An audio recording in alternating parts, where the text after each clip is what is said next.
abantu benshi yaba ngewe cyangwa wowe dutangazwa cyane cyangwa dutangara cyane iyo tugeze mu nzu nziza itatse neza, isa neza, irimo imitako myinshi, kuko akenshi nuko biba bitashoboka ushobora kuba wanabaza nyiraho wagiye ukabaze se uyu mutako wawuguze angahe, ashaka kukubwira rero ati nawuguze 100,000, nawuguze 100,000, ugatangara iki atahuhangayitse uvuga ati se uyu uri mutako 300,000 ngiye bwanye nanjye nawigurira cyangwa nawukoresha cyangwa nawutunga.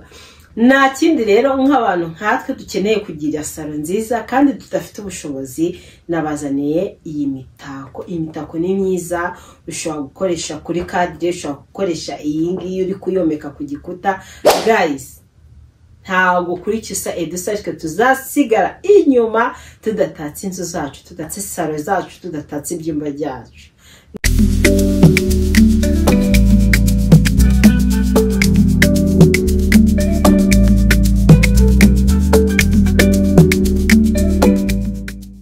Murakaza neza ku gicumbi cy'ubwiza n'ibiri mu cyano, ngiye nitwa Cyusa Eduse. Niba ukunda kwambara neza, niba ukunda gusa neza, ikigeretse kuri ibyo ukakunda gukora cyangwa ushaka gukora, ndagushishikariza gukora subscribe, warangiza ugakanda kuri kazajya kari kurande kugira ngo igihe cyose na uploadinze video zajye ubona aka notification.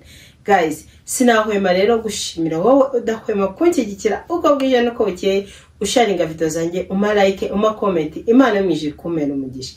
Nizere ko mumeze neza rero, nanjye meze neza, of course meze neza, ndi mu kwezi kwanjye, umva meze neza pe, meze neza. Kandi nawe utameze neza pe, Imana iguhe kumera neza, Imana iguhe byose ushaka, Imana iguhe byose ukeneye. Murabizi ko icyifuzo cyanyu ari itegeko kuri njyewe, narapostinze abase mbahe iyihe video mukeneye, murashaka iyihe video.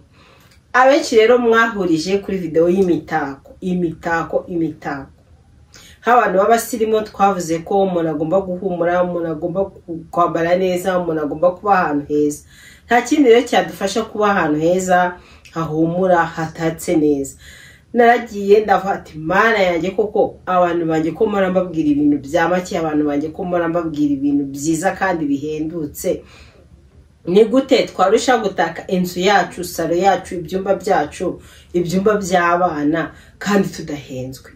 Umva ndazenguruka ahantu hose imitako myiza, mutako nkunze nkabona urahenze, umutako nkunze nkabona urahenze. Mbabera hose rero, mbashakira ibyiza, mbashakira ibintu bihendutse, mbanguye ku gitekerezo. Mana yanjye ndavuga ati Imana ishimwe ko iki gitekerezo gikunze. Iyi video rero tugiye kuvuga ku mitako ikoreye imitako ihendutse kandi myiza ku mafaranga yawe make. Umva make pe, ni make ugereranyije n'iby'ahandi tubona, n'iby'abandi bakora. Ayo mafaranga ni make pe, kandi ugataka inzu yawe, buri muntu wese winjiye mu nzu akajya avuga ati uramutako wawuguriye, uramutako wawukuye he, kandi ari ku mafaranga yawe make cyane. Ndaje mu kanya rero dutangire na video yacu. Guys, rero nkuko wabyumvishe muri introduction cyangwa ukabona kuri title, tugiye kuvuga ku mitako ya make, imitako myiza kandi ya make.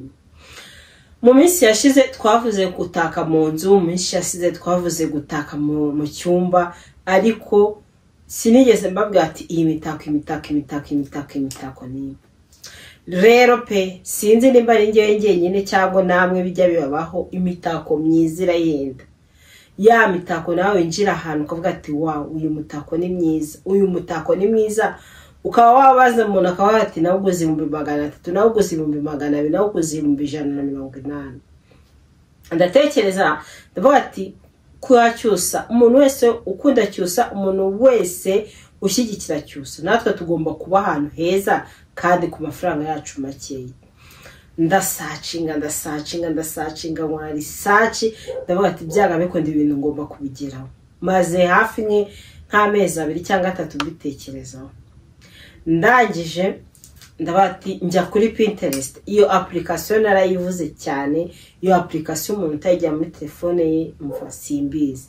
Na application ibaho imyenda, na application ibaho ama ideas agiye atandukanye, na application ibaho mbese na application ibaho ibintu bigiye bitandukanye.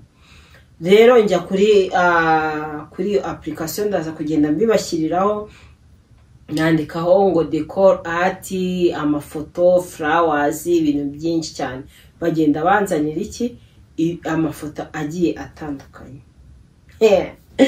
Ndabati mana yanjye burya abakire bakiza ari imitako tubona mu bakire kandi no kuri Pinterest baho, kandi wagenda hariya bakayikwimpremera bisubira bivuga ngo bakayiprintinga nawe ukaza ugataka salo yawe, ukaba umuntu wese winjiye muri salo akavuga ati wow iyi mitako ni myiza, wow iyi mitako ni wawuguza ngaho. Ushaka kumubwira amafaranga kumirwa akavuga ati oya urantuburiye naga ayo mafaranga yo waguze uyu mutako. Ubwo rero nagerageje bimwe muri iyo mitako, nakuye kuri Pinterest, ndagenda ngeza ku mushuti wanjye ukora ibintu bya papeteri, mugezaho igitekerezo mfite, aravuga ati nta kintu na kimwe cyatunanira, reka tubigerageze turebe.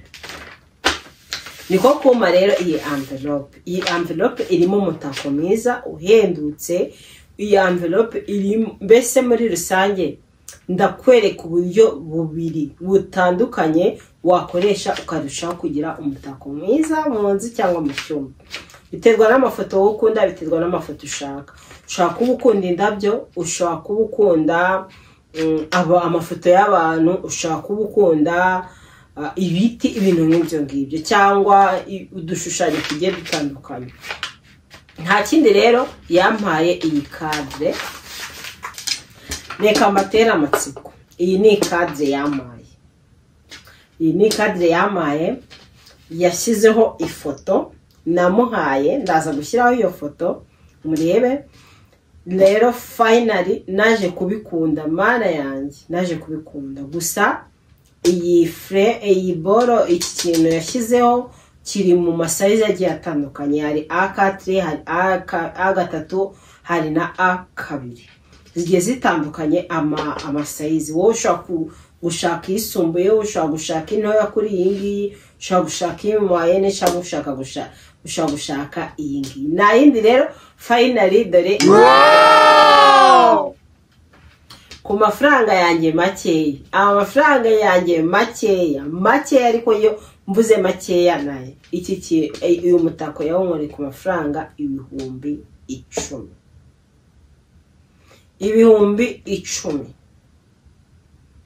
10.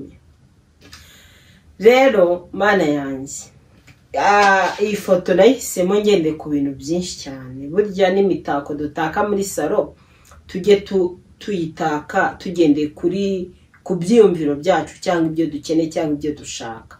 Urebye muri rusange ubona ari umuntu usa nkaho ari kureba hejuru, ariko hejuru hari asa nkaho hari ikintu cy'ukwezi. Ukwezi gusobanura ibintu byinshi cyane kuri twebwe, haba mu gihe iki turimo cyangwa igihe cyashize.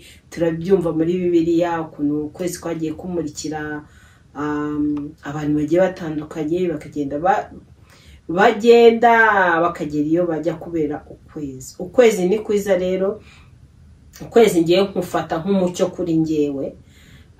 Reka mbisesengure neza, ngewe ukwezi buriya hari utuntu umuntu agenda agira cyangwa agenda akunda, ukabona nyine tukagenda tukubera simbole y'ibyo ukunda. Ukwezi kuri ngewe gusobanura, ukwezi nyine ukutubona gusobanura umucyo kuri ngewe.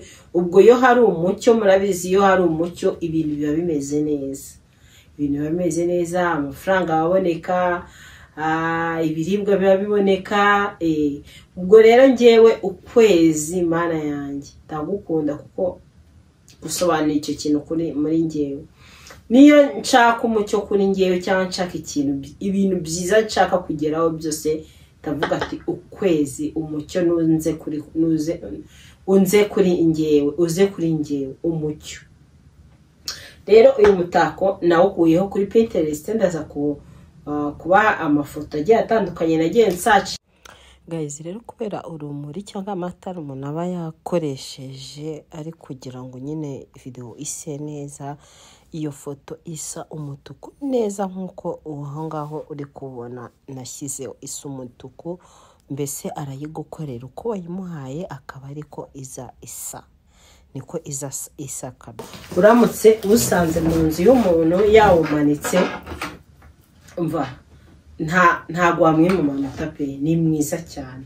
Noneho hari uyu mutako ushaka gushyira ku gikuta umanikisha. Hari igihe umanikisha ahangaha agasumari ahangaha, cyangwa ukawumanika ku gikuta umanikisha agasumari gafata hano cyangwa hano uko ushaka. Ushobora kuyihagarika gutya bitewe n'uko ushaka, cyangwa ukawuhagarika gutya, byose birakunda. Ushaka ubwo nyine iyi foto yaba ari foto imeze ukuntu nk'iyi ngiyi igomba kuba ihagaze. Iyo nshaka nakumva ngo yishyireho imeze gutya, ariko yayishyiriyeho imeze gutya. Ushaka kuyitaka imeze gutya cyangwa imeze gutya, iyi foto ihagaze hano gutya.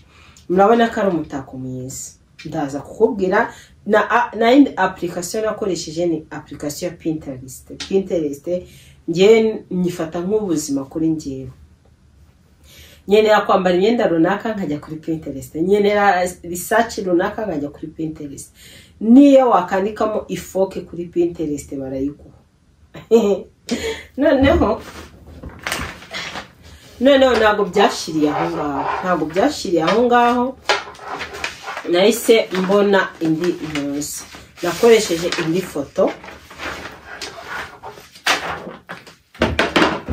Nakoresheje indi foto, ariyo yingi. Ndaza kuyibereka ukuntu imeze, nayo nayikuye kuri Pinterest.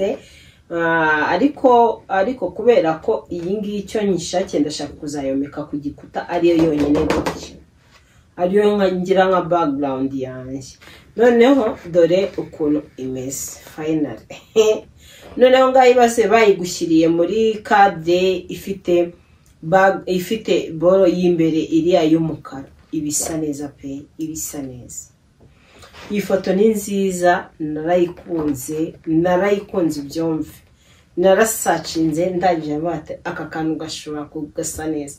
Kandi n'ahantu nagiye guprintinga aya mafoto barambwiye tumva uzi guhitamo pe, aka kantu agasirimu.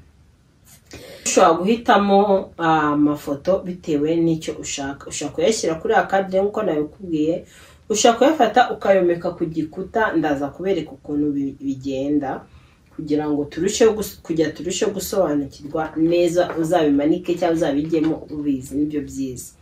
Rero iyi nayo nayikuye kuri Pinterest. Murabona ko ari foto nziza pe, ni foto nziza. Uyu ni umutako mwiza wamanika mu cyumba, wamanika muri salamanje, wamanika muri koridoro. Pana yanjye iyi ni nziza nayo.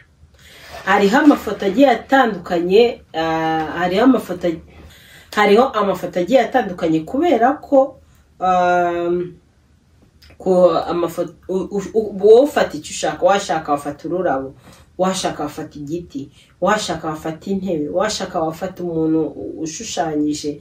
Harimo amafoto biterwa n'ibyo ukunda. Ugenda ushaka application yitwa Pinterest. Ku bantu bafite iPhone ni muri App Store ukadownloadinga Pinterest ni ubuntu. No muri Android ni ujya kuri hari abasearching bagirira amanuza application ukashakamo Pinterest, nayo ni ubuntu. Nta kindi kintu nakoresheje ni Pinterest. Pinterest kuri ngiye ni ubuzima. Kuri Pinterest kuri ngiyewe mu bumenyi nanjye ubwanjye nyine nanjye ntakura handi. Rero guys mana yanjye, kugira ngo umuntu uzakenera ibi bintu cyangwa uzakenera kubikoresha, ndashyiraho nimero y'uwo muntu wabinkoreye. Ni uyu nguyu. Aragenda akanagusacingira iyo utabizi, akabigusacingira akagenda kwereka amafoto, wakaguhitiramo, yarangiza wowe ugahitamo, warangiza ukamutegeka icyo ushaka, yaba kuri cadre yaba n'ifoto kuri iyi foto. Iyi ngiyi aguha sugo navuga nka mastique, so navuga ikira, navuga nka mastique cyangwa navuga nka scotch. Uyifata ukayomeka ukayisiga ku gikuta, wanyuze ukomekaho ifoto yawe, ukayitunga gutya imyaka n'imyaniko. Noneho nk'abantu bafite amazu yabo batajya bimuka, ibi bintu ni byiza. aho kugira ngo ugirire ukorere kuri la cadre n'amakadre ajya aba meza ariko bura n'ibintu byometse ku gikuta yari igikuta cyiza aba biba bisa neza. Tuntu tw'ubwenge nitwo mashaka kubagezaho. Noneho iyi ngiyi nayo ushobora kwishyira kuri cadre nta kibazo. Wowe uzahitamo icyo ushaka bitewe n'ibyo ukunda. Guys rero murabizi ko marambashakira ibintu byiza, murabizi ko umva mana nta kintu nazabaha myiza ntacyo pe. Ikintu cyose mbona cyiza kuri ngewe cyangwa nge nakoresha cyiza mba ngomba kukibabwira, ni nk'itegeko kuri ngewe. Iyi noza rero iyo komeka ku gikuta udakoresheje cadre yo irahendutse cyane kurusha iyo gushyira kuri cadre. Cadre birahenze kubera ko kiriya kintu bomekaho ira foto nacyo kirahenze. Ubwo rero ndashyiraho nimero ziwe, noneho nubikenera kubikoresha uzamuhamagara akorera n'ubundi ari muri Tropical Plaza akurangira ahantu akorera, mugende muhitemo amafoto y'ibyo ushaka. Ariko nawe ugira inzu nziza, ugira inzu itatse neza. Nta kuntu mba nabagize kugira ngo natwe bya bindi abakire bafite natwe tubigire, sibyo byiza? Rero ndabakunda cyane. Rero na video y'umunsi irangiriye guys, mwibutsa ko ucuruza imyenda, curuza imyenda myiza. Aya makote nambaye aya makote nambaye murabona ko ari meza. Ncuruza impeta, ncuruza utu blanche, akamaguru kemureka no kuri blanche, aka ka blanche wakoje. Curuza imyenda myiza guys. Mfite systeme y'ukuntu usigaye nyandikira kuri iyo nimero ngiye gushyiraho yanjye, ukambwira ati cyusa noneho ngiye ndashaka kwambara imyenda y'ubururu, n'urugero mpuriza imyenda y'ubururu ndebe, mpuriza imyenda y'ubururu nigurire nkahita mbihoza, mpuriza imyenda ya beige nkayihuza, mpuriza imyenda y'icyatsi nkayihuza. Wo umwenda ushaka guhuza wese wakunaniye kuwambara cyangwa ufite ushaka kwambara neza bijyanye, nyandikira kuri iyo nimero. Iba kuri WhatsApp guys, iba kuri WhatsApp. Kandi ikindi kintu, wowe undeba cyangwa wo nkunda utaratunga nimero yanjye ujye wibonera ibintu postinga kuri WhatsApp waracikamo. Iyo nimero yanjye iba kuri WhatsApp, uranyandikira ukangati cyusa saving ino nimero kujyanyemo na status zawe, mpita bikora ako kanya. Nkorera i Kigali mu nyubako yitwa Tropical Plaza, iri imbere ya Tedemir muri floor ya mbere. Wamuka muri floor ya mbere ukareba koridoro yanditseho ngo C42, uyinjira muri iyo koridoro ushaka umuryango w'icumi utubona ako kanya. Nkora delivery ku bantu babyifuza, yaba hanze y'igihugu cyangwa mu gihugu mwe ndani. Pfa kuba ahantu tuyagera kuri yuriya inaha mu Rwanda. N'abantu bo hanze ndabambika, mu gihe ikizere mbambike neza, kuko nambitse neza bose baravuga ati wow, abantu bose batukuriye ingofero. Guys, irako nawe umbonye bwa mbere utarakora subscribe yikore. Ikindi nimba utaramfrenga kuri social media zanjye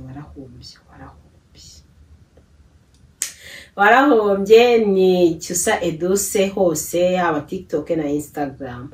Genda following ujye wirebera amakuru yanjye uko bwije nuko bukeye, ureba style, ureba imyenda, ureba amasakoshi, nta kintu ubundi mbese muri rusange ndabura ikintu kimwe, ubundi ibintu byose bigatungana. Kandi n'igitungana ninyigeraho muzajya kubona mubone ibintu byahindutse, njya mbaho ibintu byiza cyane.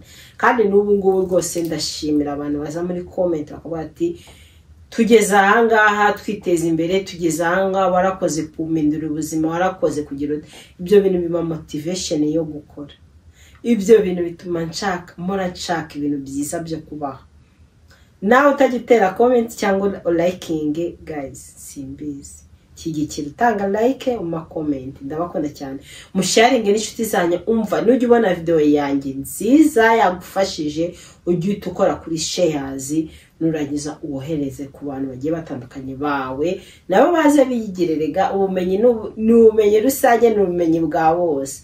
Ndabakunda cyane rero, mweke tuzabone muri data. Bye.